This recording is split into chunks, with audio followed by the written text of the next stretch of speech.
ماہر قانون راجہ خالد ایڈوکیٹ کہتے ہیں کہ پی ٹی آئی نے اب پشاور ہائی کورٹ کا راستہ دیکھ لیا ہے۔ رات گئے عدالتیں کھول کر سماعتیں کی جا رہی ہیں۔ بول سے بات چیت کرتے ہوئے کہا کہ پہلے پی ٹی آئی والے بار بار اسلام آباد ہائی کورٹ جاتے تھے، ایک فیصلہ خلاف آیا تو جج صاحبان کے خلاف پروپیگنڈا شروع کر دیا گیا۔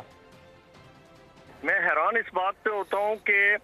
ابھی کچھ دنوں سے اسلام آباد ہائی کورٹ کو چھوڑ کے پشاور ہائی کورٹ والا جو آپشن آپٹ کیا جاتا ہے،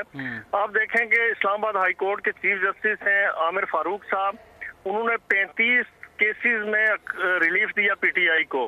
لیکن جب ایک کیس میں انہوں نے ڈائریکشن دے دی تو پھر ان کا جو آفیشیل پیج ہے وہاں سے گالیاں نشر ہونا شروع ہو گئیں، اور غلیظ گالیاں ایسے بندے کے خلاف جس کی کریڈیبلٹی پہ پاکستان کا کوئی وکیل انگلی نہیں اٹھا سکتا، اتنا شاندار کیریئر رکھتے ہیں اور اس وقت بھی وہ